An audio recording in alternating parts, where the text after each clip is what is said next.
فقالوا ربنا آتنا من لدنك رحمة وهيئ لنا من أمرنا رشدا رب اشرح لي صدري ويسر لي أمري واحلل عقدة من لساني يفقهوا قولي ரப்பி ஜித்னி இல்மா வர்ஸுக்னி ஃபஹ்மா.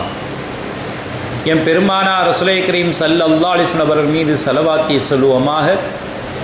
அல்லாஹும்ம ஸல்லி அலா முஹம்மது அல்லாஹும்ம ஸல்லி அலைஹி வஸல்லிம் அல்லாஹும்ம ஸல்லி அலா முஹம்மது அல்லாஹும்ம ஸல்லி அலைஹி வஸல்லிம் அல்லாஹும்ம ஸல்லி அலா முஹம்மது அல்லாஹும்ம ஸல்லி அலைஹி வஸல்லிம் அல்லாஹும்ம ஸல்லி அலா முஹம்மது யா ரப்பி ஸல்லி அலைஹி வஸல்லிம். அன்னாதம் குடும்பத்தார்கள், தோழர்கள், இமாம்கள், பெரியோர்கள், நாதாக்கள், ஷேக்மார்கள், குறிப்பாக நம்மவர்கள் அனைவர்கள் மீதும் உலக மக்கள்கள் அனைவர்கள் மீதும் அல்லாஹ்வின் சாந்தியும் சமாதானமும் கருணையும் ஈடேற்றமும் என்றென்றும் இறங்கிக் கொண்டே இருக்கட்டுமாக. ஆமீன்.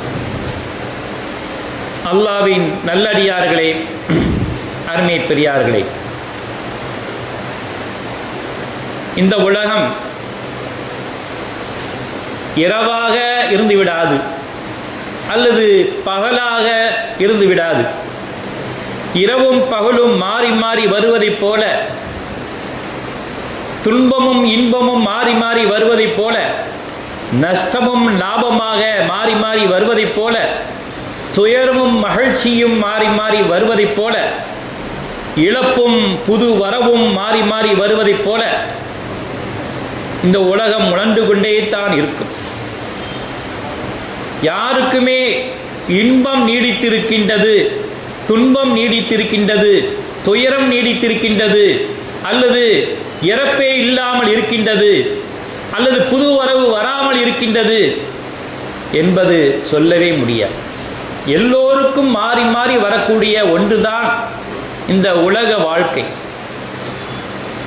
அந்த உலக வாழ்க்கையிலே ஒரு சின்ன துயரம் ஏற்பட்டால் ஐயோ போச்சே போச்சே என்று மூளையில் முடங்கி கிடப்பதும், அதுக்குண்டான பரிகாரங்களை தேடாமல் இருப்பதும், இறைவனை நிந்திப்பதும், எனக்கு இவ்வளவு கேடாக இறைவன் கொடுத்து விட்டானே என்று அவனை ஏசுவதும் பேசுவதுமா இருப்பது, அது உண்மையான ஈமான்தாரிகளுக்கு அழகல்ல என்று இஸ்லாம் அழகான முறையிலே எடுத்து எம்புகின்றது.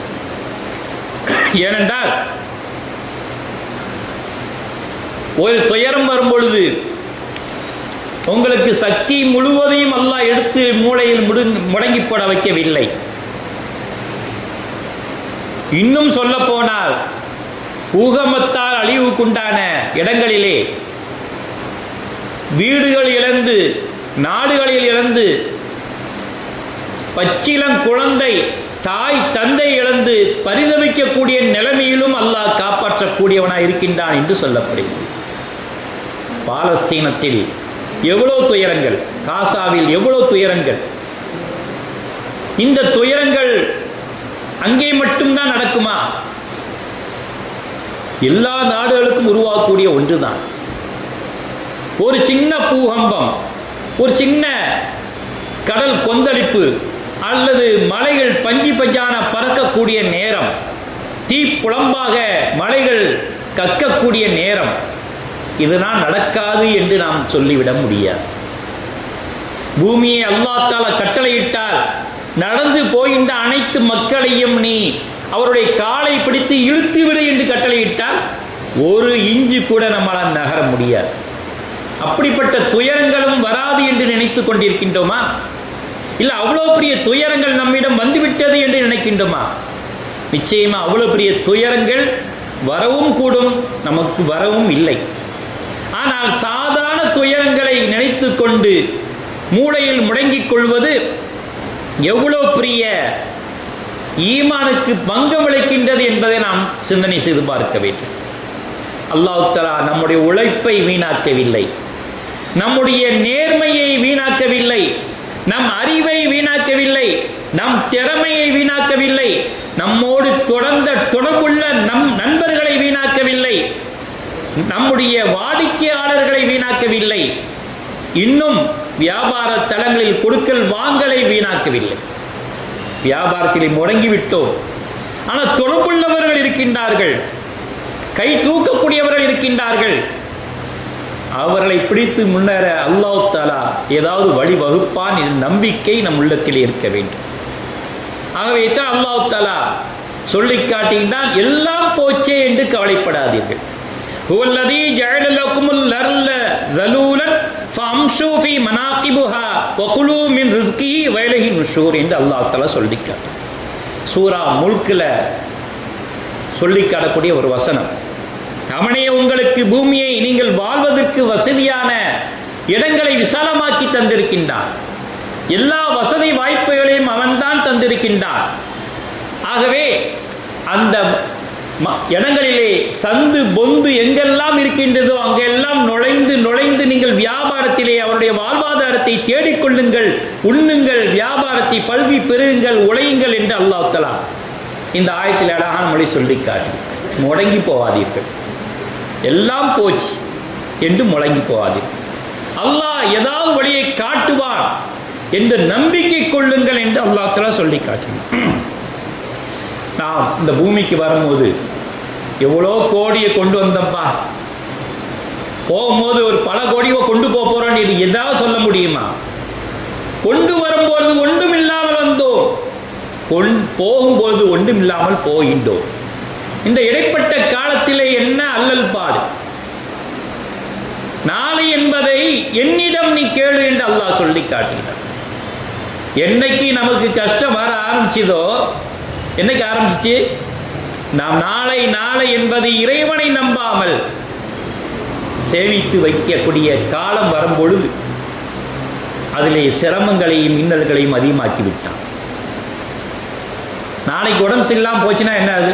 அதே துவா.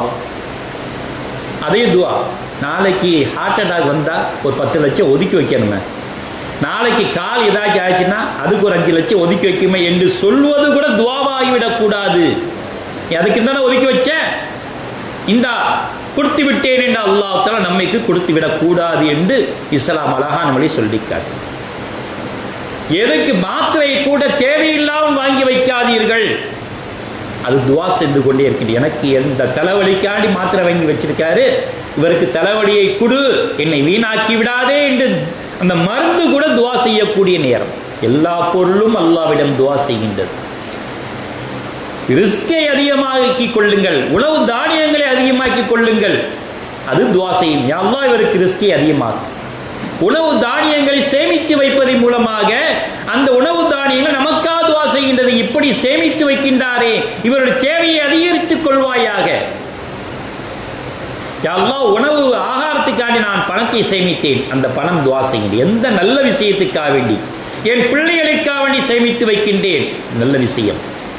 நான் ஹஜ்ஜி செல்வதற்காக சேமித்து வைக்கின்றேன், நல்ல விஷயம். நான் ஒதுங்குவதற்காக வீடு கட்டுவதற்காக வேண்டி நான் சேமித்து வைத்திருக்கின்றேன், துவா செய்யும். இவருக்கு வீடை கட்டி கொடு, இவருக்கு திருமண வாழ்க்கையை சிறப்பாக்கி கொடு, அதுக்காக வேண்டி இவர் இந்த பொருளாதாரத்தை சேமித்து வைத்திருக்கின்றார். ஹஜ்ஜிக்காக வேண்டி சேமித்து வைத்திருக்கின்றார், கல்வி செல்வதற்காக வேண்டி சேமித்து வைத்திருக்கின்றார். இதற்காக வேண்டி சேமித்து வைப்பது அது நமக்கென்றால் துவா செய்கின்றது. அல்லாஹ் இவருடைய குழந்தைக்கு கல்வி செல்வதற்காக வேண்டி ஒதுக்கி வைத்திருந்த பணத்தில் அவர் கல்வியை அதிகமாக்கித்தா, செல்வத்தை அதிகமாக்கித்தா, ஹஜ்ஜை அவருக்கு வளமாக்கித்தா என்பதாக, உணவு விருத்தியை அதிகமாக்கித்தா என்பதாக துவா செய்யும். தேவையில்லாமல் நியத்து வைத்து சேமித்து வைக்க வேண்டாம். அதைத்தான் சேமிப்பு என்பது இந்த காலத்தில் அவசியமான ஒன்று. ஆனால் எந்த நியத்து எதற்காக வேண்டி, அதை நாம் சரியான முறை நியத்து வைத்தால் நாம் வெற்றி அடையவிட ஆகின்றோம். ஆக துன்பம் பலவிதத்தில் வந்து கொண்டிருக்கின்றது.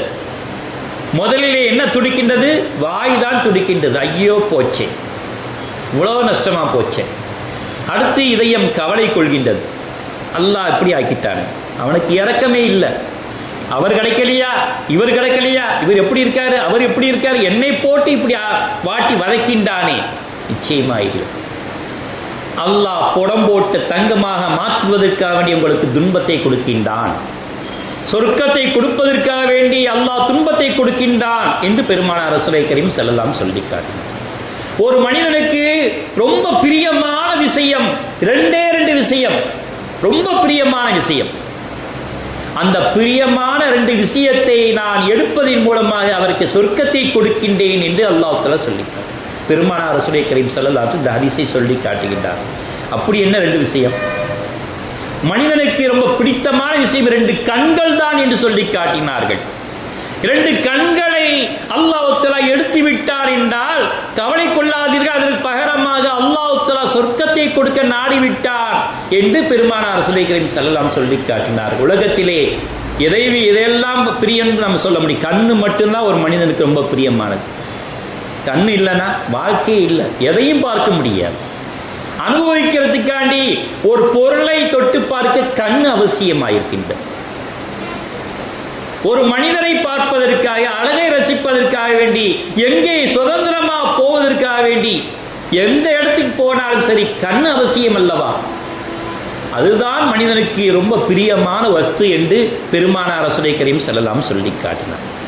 இப்படி புலம்பும் மனிதனை பார்த்து அல்லாஹ் சொல்லி காட்டினான், அம்மா இதா மபுத்தலாஹு ஃபகதர அலைஹி ரிஸ்கஹு வயகூலு ரப்பி அஹானனி. ஒரு மனிதன் நம்மை சோதித்து அவன் வாழ்வாதாரத்தில் நெருக்கடியை அல்லாஹ் ஏற்படுத்தினான் என்றால், சாப்பாடு இல்லை, உணவு நெருக்கடி, பண நெருக்கடி, வியாபார நெருக்கடி, இப்படி நெருக்கடியை அல்லாஹ் கொடுத்தான் என்றால், என்னை படைத்தவன் என்னை கேவலப்படுத்தி விட்டான். வயகூலு, அவன் சொல்கின்றான், ரப்பி அஹானனி, என்னை கேவலப்படுத்தி விட்டானே என்று அங்கலாய்த்துக் கொள்கின்றான் இந்த மனிதன். ஆனால் பெருமானார் ரசூலுல்லாஹி கரீம் ஸல்லல்லாஹு அலைஹி வஸல்லம் அவர்கள் இப்படி அங்கலாய்த்துக் கொள்ளாதீர்கள், மாறாக இன்னா லில்லாஹி வ இன்னா இலைஹி ராஜிஊன். அல்லாஹ்வுக்காக வேண்டி நாம் இருக்கின்றோம், அல்லாஹ்வே தர போதுமானவனாக இருக்கின்றான். நிச்சயமா நாம் அல்லாஹ்வுக்கு உரிமை உள்ளவர்கள். நம்முடைய உடைமையை எடுக்கக்கூடிய உரிமை அல்லாஹ்வுக்கு இருக்கின்றது, உயிரை எடுக்கக்கூடிய உரிமை அல்லாஹ்வுக்கு இருக்கின்றது, நம்முடைய பொருளாதாரத்தை எடுக்கக்கூடிய உரிமை அல்லாஹ்வுக்கு இருக்கின்றது என்று நீங்கள் பொறுமை காத்து கொள்ளுங்கள் என்று பெருமானார் ரசூலுல்லாஹி கரீம் ஸல்லல்லாஹு அலைஹி வஸல்லம் சொல்லி காட்டினார்கள் என்றால், வபஷிர் சாபிரீன் அல்லதீன இதா அஸாபது முஸீபத்து காலு இன்னா லில்லாஹி வ இன்னா இலைஹி ராஜிஊன் என்று அல்லாஹ் தஆலா குர்ஆனில் சொல்லி காட்டினார். தனக்கு ஒரு துன்பம் ஏற்பட்டால் நிச்சயமா நாம் அல்லாஹ்வுக்காக உரிமை உள்ளவர்களாக இருக்கின்றோம், நிச்சயமா நாம் அவனிடம் செல்ல விரும்புவர்களாக இருக்கின்றோம் என்று கூறி அவர்கள் பொறுமை காப்பார்கள். அப்படிப்பட்டவர்களுக்கு நீங்கள் நல்ல செய்தியை சொல்லி கொடுங்கள் என்று பெருமானார் ரசூலுல்லாஹி கரீம் ஸல்லல்லாஹு அலைஹி வஸல்லம் அவர்களுக்கு இந்த ஆயத்தின் மூலமாக அழகான முறையை சொல்லி காட்டுகின்றார். பொறுமை காக்கக்கூடியவர்களுக்கு நான் நன்மாராயம் கூறுகின்றேன், நல்ல விஷயமாக அவருக்கு சலாம் சொல்லுகின்றேன் என்று அல்லாஹ் தஆலா அந்த ஆயத்தின் மூலம் சொல்லி காட்டு. கௌஃப் வாசிகளுக்கு இல்லாத கொடுமையா? அந்த கௌஃப் வாசிகள் புகைவாசிக்குள் நுழையும் பொழுது என்ன துவா கேட்டார்கள்? கௌஃப் வாசிகள் அந்த குகைக்குள் நுழையும் போது காலு, அவர்கள் சொன்னார், ரப்பனா ஆத்தினா மில்லதுன்க ரஹ்மத்துன் வ ஹைலனா மின் அம்ரினா ரஷதா என்று துவா கேட்டார். எங்கள் இறைவா, நீ உன்னிடம் இருந்து எங்களுக்கு ரஹ்மத்தை அருள்வாயாக.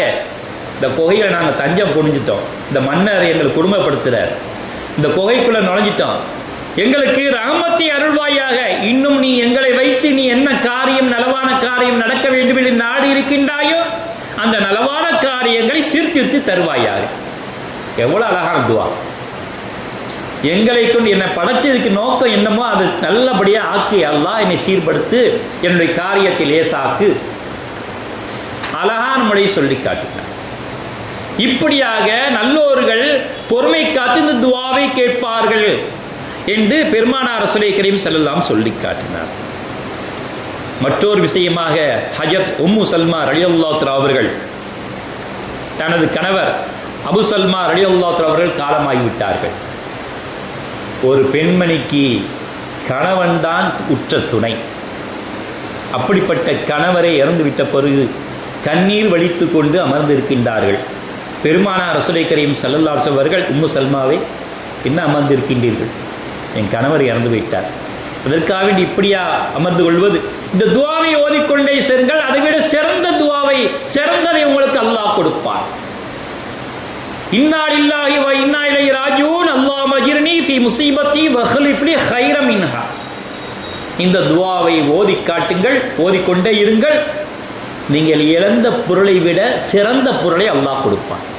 இன்னைக்கு ஒரு பொருள் காணா போச்சு,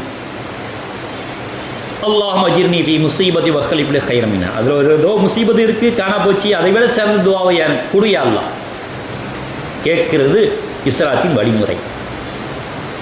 இங்கே கணவர் இறந்து போய்விட்டார், அதுக்கு பெருமானார் ரசூலை கரீம் ஸல்லல்லாஹு அலைஹி அவர்கள் ஓத சொல்கின்றார்கள். உம்மு சல்மா ரலியல்லாஹு தஆலா அன்ஹா அவர்கள் நினைக்கின்றார்கள், என்னுடைய கணவரை விடையவா சிறந்த பொருள் கிடைக்கப் போகின்றது,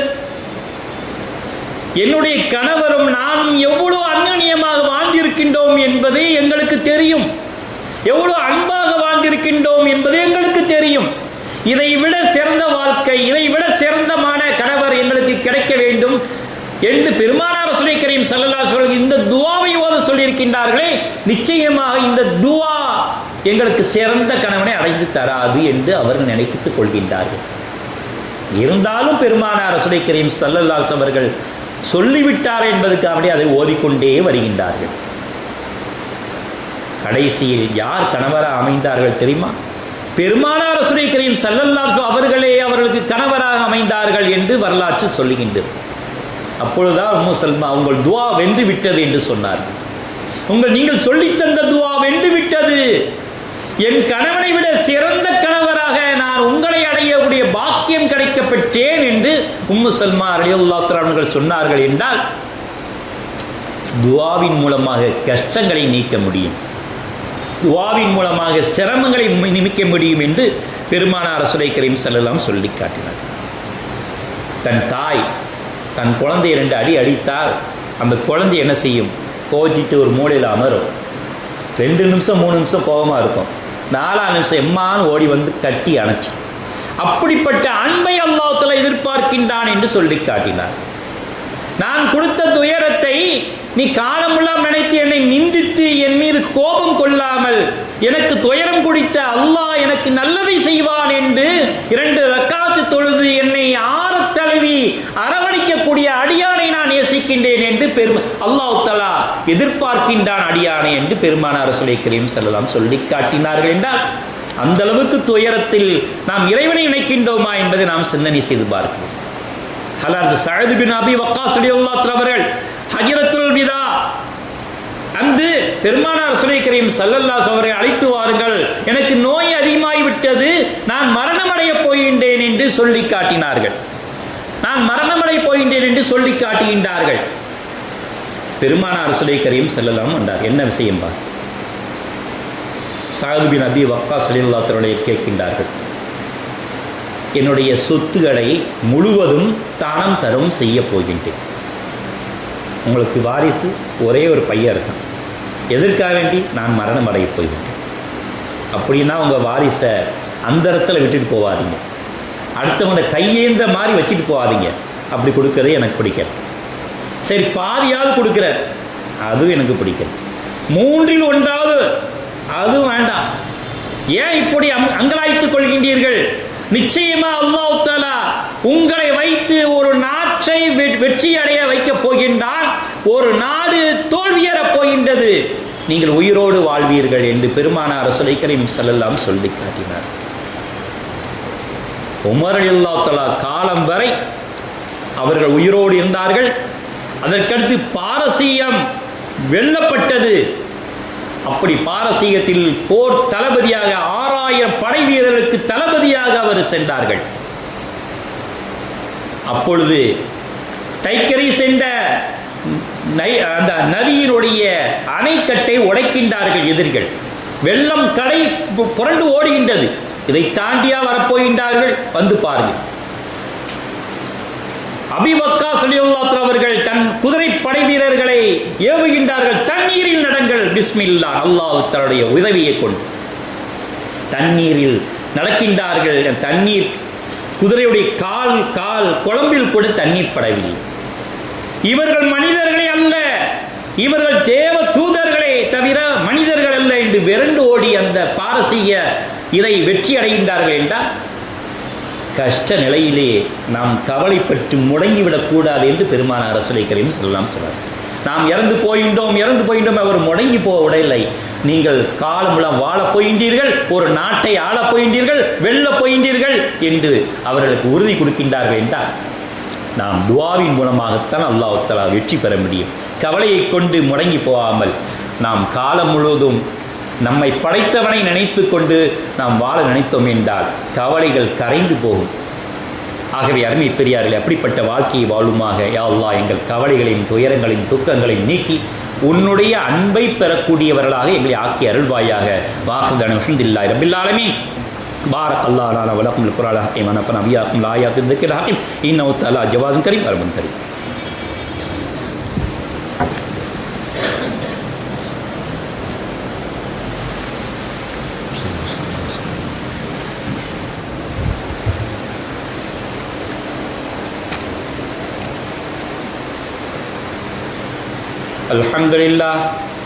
الحمد لله الذي خلق الإنسان في حسن التقويم نحمده حمدا كثيرا ونشكره شكرا جميلا نشهد أن لا إله إلا الله ونشهد أن محمد عبده ورسوله صلى الله وسلم على رسولك سيدنا نبينا مولانا محمد وآله وصحبه أجمعين أما بعد أيها الأخوان المسلمون الحاضرون أوصيكم عباد الله وإياي أولا بتقوى الله. قال الله تعالى في القرآن العظيم في القرآن المجيد أعوذ بالله من الشيطان الرجيم بسم الله الرحمن الرحيم إن الله ملائكته يصلون على النبي يا أيها الذين آمنوا صلوا عليه وسلموا تسليما اللهم صل على سيدنا نبينا مولانا محمد وعلى آله وصحبه أجمعين لا سيما على ساداتنا الخلفاء الراشدين سيدنا أبي بكر الصديق رضي الله عنه سيدنا عمر بن الخطاب رضي الله عنه سيدنا عثمان بن عفان رضي الله عنه سيدنا علي بن أبي طالب رضي الله عنه وعن ستة البررة الذين تمام العشرة وعن باقية الشجرة وعن الزهراء بنت رسول سيدتنا فاطمة الزهراء رضي الله عنها وعن سيدين شهيدين سيدنا الإمام الحسن والحسين رضي الله عنهما وعن سيدنا حمزة والعباس رضي الله عنهما وعن أصحاب المهاجرين والأنصارين تابعين تبع تابعين وأئمة المجتهدين رضوان الله تعالى عليهم أجمعين. اللهم نصر من نصر الدين سيدنا محمد صلى الله عليه وسلم وخذل من خذل الدين سيدنا محمد صلى الله عليه وسلم ولا تجعلنا منهم. اللهم اعز الإسلام والمسلمين وأذل الشرك المشركين فانصرنا على القوم الكافرين. اللهم اغفر لنا ولوالدينا ولجميع المسلمين والمسلمات برحمتك يا أرحم الراحمين. اللهم اجرنا من النار اللهم اجرنا من النار اللهم اجرنا من النار سالمين وادخل الجنة بسلام آمنين وقيل ربنا شر الظالمين وشر الحاسدين وشر المنافقين فانصرنا على القوم الكافرين والحمد لله رب العالمين. إن الله يأمر بالعدل والإحسان وإيتاء ذي القربى وينهى عن الفحشاء والمنكر والبغي يعظكم لعلكم تذكرون اذكروا الله العظيم يذكركم وادعوه يستجب لكم وللذكر الأكبر والله يعلم ما تصنعون.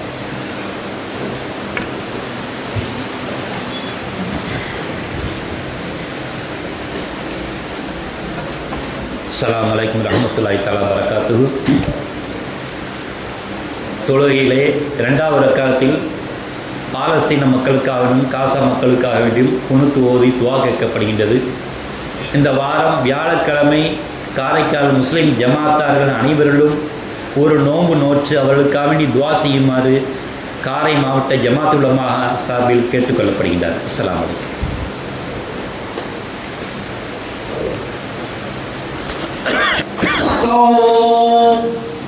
الله